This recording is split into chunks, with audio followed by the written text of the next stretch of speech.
what are my top takeaways from my advanced follow-up retreat with Dr. Joe Dispenza? This is my 5th event that I have attended.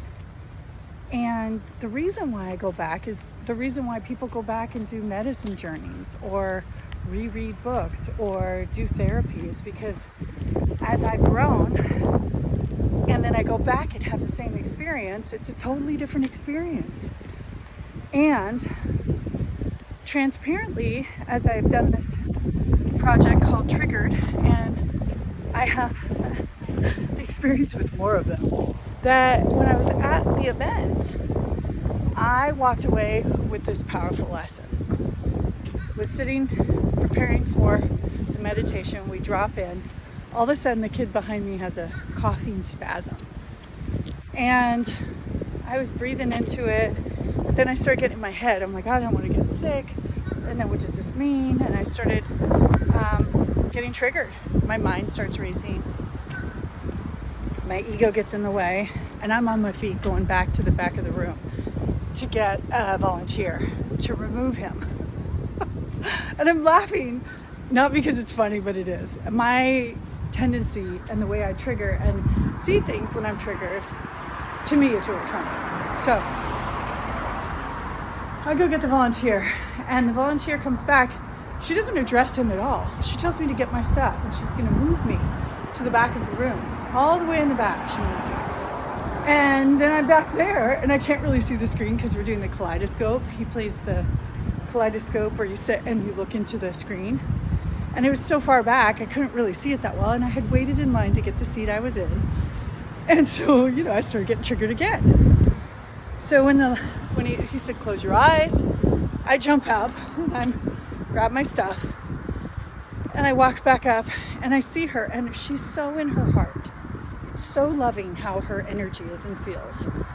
And I turned to her and I'm like, why didn't you help that man? He was having a cough attack. And she goes, he's fine.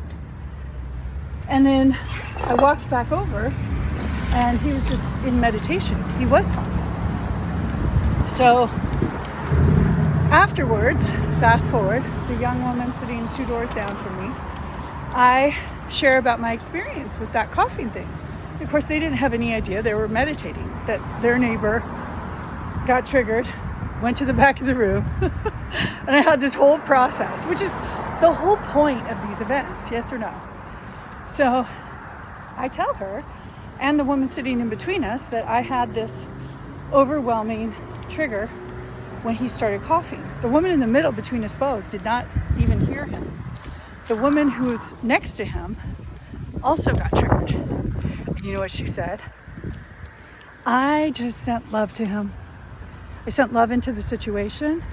And she said, as soon as I let it go and sent him love, it disappeared. So he stopped coughing. He did get up and go to the back of the room because when I was back there, he had come back. I don't know if he was getting a cough drop or what, but so she had the same experience, but she just sent love to the situation. And we call that the 5th dimension. But in the 3rd dimension is where we try to change matter to matter, where it doesn't usually work, and in my case. And rather than sending love to it, I jumped up and thought I should change it and do something. And by the way, I was in a state of panic. And I know that state well. I have it. That's what triggers for me. I think it was my mom when I was little, but it's not comfortable feeling at all.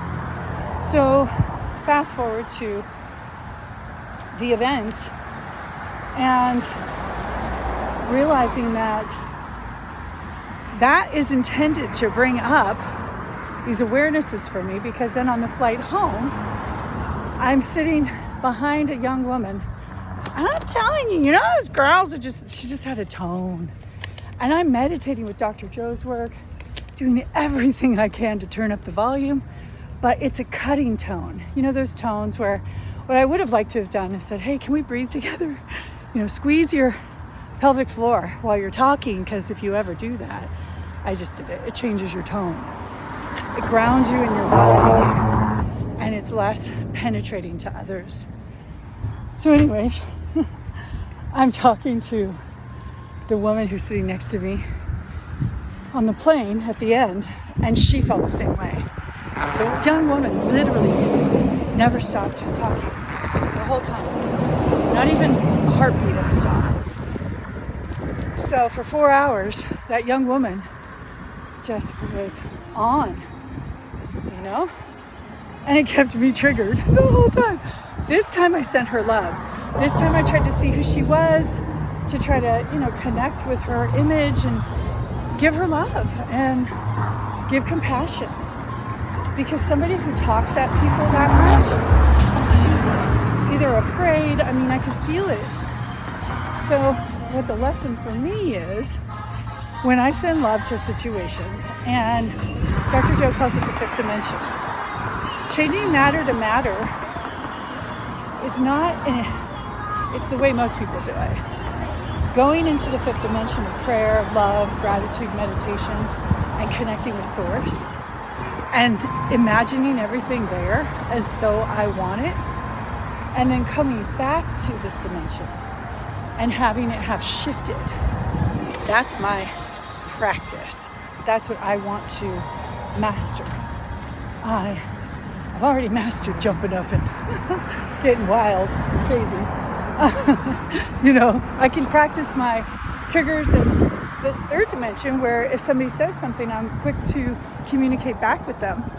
But that doesn't give the pregnant pause a moment to stretch. It doesn't challenge me. It's not putting me in a place of love and gratitude for the stretch in the moment. So that is where I'm at. I wanted to share how potent Dr. Joe was, and that the kind of lessons that I get from these events aren't always traditional lessons that a lot of people get. I don't know why, but I have noticed that. And maybe it's because I'm looking for the lesson. And I'm grateful for the challenge, because I know when I get challenged, I change. So I'm changing, and that's the word of the day. During the meditation I listened to on the way home, he has one of the meditations that's where the water is rising, and I just practiced and leaned into that, of feeling it, and then he'd say, get connected to that emotion, that one emotion that makes you triggered. He doesn't say that, but how you feel is uncomfortable, angry, whatever, that emotion that you don't want to continue to feel. And he says, change it. Change. And so for 4 hours, that's what I did on the airplane. I listened to the meditation.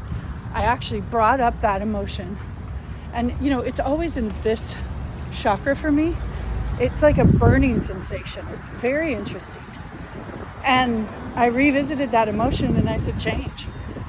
So I'm really practicing in my body, identifying, breathing into it, feeling it, and releasing it. There's my Dr. Joe. Dispenza 5th event, AFU. That's right.